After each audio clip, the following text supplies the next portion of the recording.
Coming up on MilCyberSync, lawmakers have sounded off on one of the most hotly debated measures within the cyber world. Also ahead, the White House now pushing federal post-quantum cryptography migration. Those stories and more, so get ready to get in sync with MilCyberSync. You're watching the MilCyberSync podcast with Nick Thomas and Layla Guland. Hello and welcome to the MilCyberSync podcast, reporting on the latest events happening in cyber news. I'm Layla Guland with your host, Nick Thomas. Hi, Nick. Hey, Layla, how are you doing today? Great. How are you?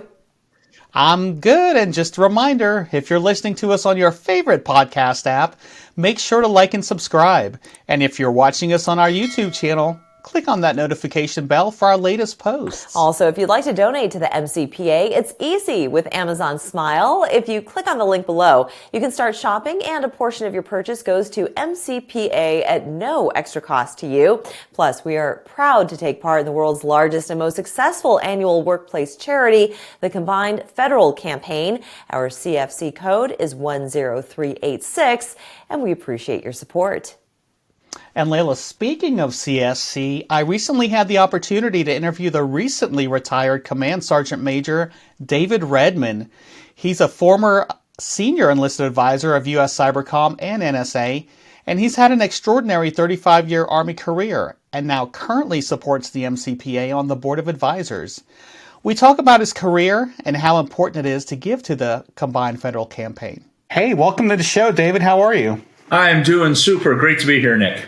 Hey, thanks for having you. As I've explained to everyone, you are the Chief of Staff of First Interstate Bank, but what they don't know is that you were prior Army. So can you tell us a little bit about that? Yeah, I retired 4 years ago. I spent 35 years in uniform. I started as a Czechoslovakian signals intelligence analyst and grew up in the SIGINT community, spent a lot of time in combat units. And then for my last job, I had the privilege of serving with Admiral Rogers as the Command Senior Enlisted Leader for U.S. Cyber Command, NSA, and the Central Security Service. Awesome. I know him very well, being part of 10th Fleet and part of the NSA camaraderie around there. So tell us, how did you come into contact with MCPA, and what are you doing for them now? So as the senior enlisted person for U.S. Cyber Command, it was hard not to bump into the Military Cyber Professionals Association. We didn't have many fraternal organizations or other environments to build camaraderie and to do things in the local community as a group. So when Joe asked if I would be a board advisor about 5 years ago, I jumped at the chance. It's a great way to be able to spend time, and now as a veteran, to be able to connect back into the association. I started helping a little bit with the finances over the years, but my last couple of years, it's been limited to helping with our Combined Federal Campaign. So can you tell the viewers and listeners about what CFC is and what it does for us? So the Combined Federal Campaign is the way that federal employees are able to solicit in the workspace. For many, many years, all of the independent agencies would walk around and allow nonprofits to come in across the government. Very disruptive, wasn't synchronized. They'd get little bits, but there wasn't a whole lot of bang for the buck. So back in the 60s, I think President Kennedy was the one who decided, hey, let's try and bring these together and combine some of these campaigns.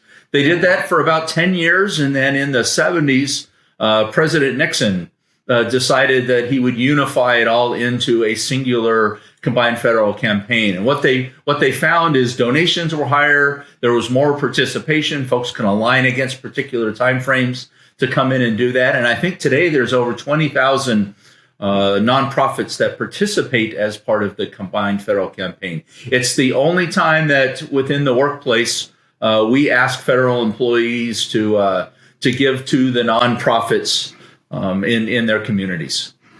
Now, if you are not a federal employee, is it possible to give to your favorite CFC components, such as us, with the code of 10386?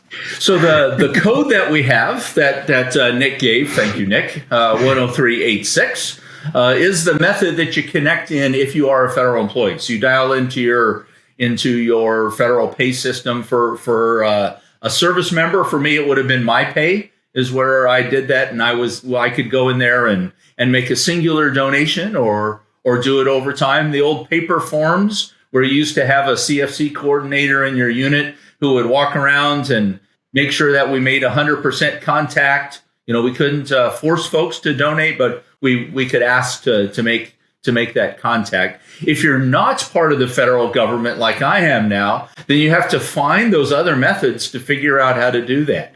You have to work with each individual nonprofit and mail a check or find their website or do those connections.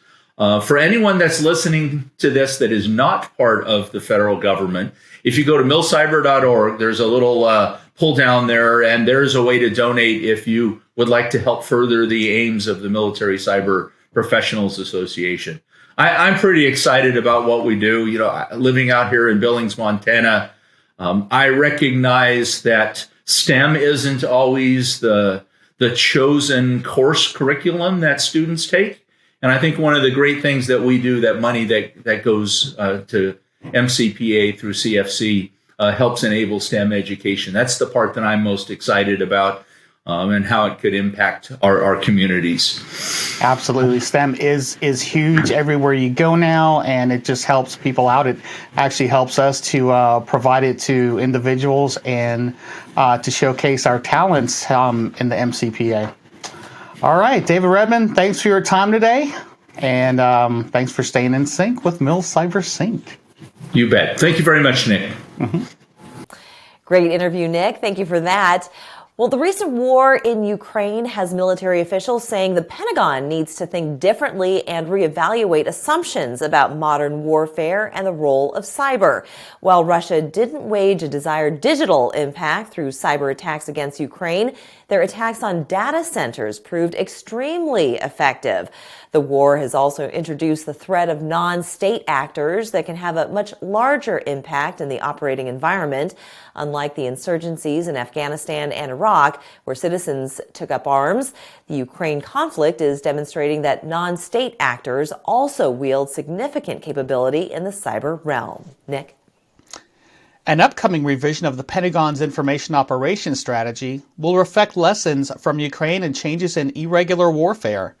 The DoD is transitioning from 2+ decades of counterinsurgency operations and doctrine to now challenging nation-states. Special operators need to be thinking about public narratives, how they might change, and how U.S. forces can shape them. Major General Matthew Easley is a top information ops advisor to the Assistant Defense Secretary for Special Operations. He says special operators need to be thinking about public narratives, how they might change, and how U.S. forces can shape them before fighting erupts. Experts believe the private sector could be a place to turn for lessons in effective commercial marketing campaigns. Layla? Well, the White House has released a new memorandum outlining the need for federal agencies to begin the migration to post-quantum cryptography. The new memo establishes requirements for federal agencies to inventory their current cryptographic hardware and software systems, emphasizing high-value assets and high-impact systems that demand extra cybersecurity protocols. OMB officials specify that the high-risk systems submitted by agencies will primarily handle sensitive data that can be exploited by any quantum hacking attempts. The migration to post-quantum cryptographic standards will be the most significant to date and take several years to complete. Nick? Well, before we go to break, if you're listening to us on your favorite podcast app, make sure to like and subscribe.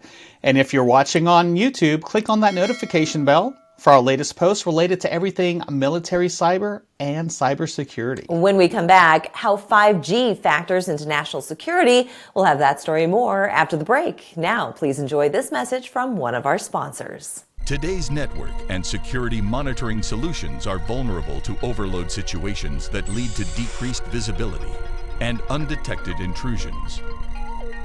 Monitoring applications require hardware to keep up with real-time traffic analysis, making it complex and costly.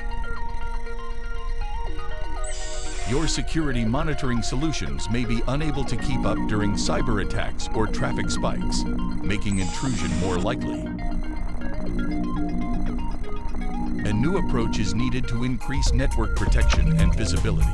Axellio simplifies and streamlines your network monitoring for critical security, network, and application analysis. Learn more at axellio.com. Welcome back. The DoD has unveiled its Zero Trust strategy. The roadmap highlights how the department plans to shield sensitive information from prying eyes. Documents detail more than 100 activities, capabilities, and pillars needed to achieve Zero Trust. This new paradigm for cybersecurity fits into a larger constellation of security planning that includes the recently released National Defense Strategy. Zero Trust assumes networks are always at risk or already compromised. Continuous validation of users, devices, and access is required. The strategy maintains a fiscal 2027 timeline. Layla? Well, the fifth generation, or 5G, of wireless technology represents the next evolution of mobile communications networks.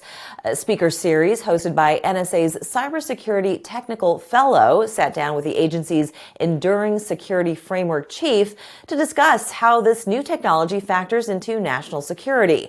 From automobiles to mobile phones to war-fighting capabilities, 5G is revolutionizing the way the world communicates and shares information.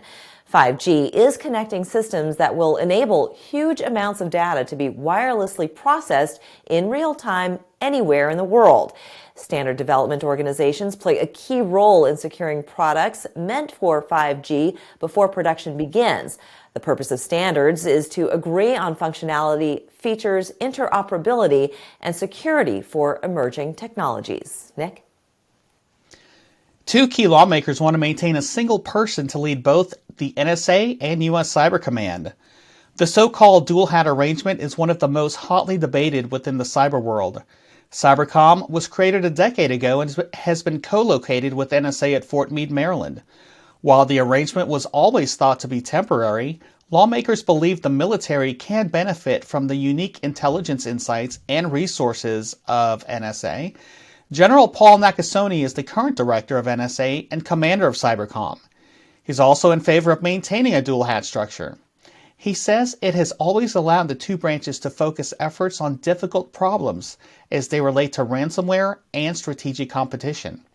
Opponents argue the roles are too powerful for one person to hold, and relying on the intelligence community's tools for military activities poses risks to such espionage activity.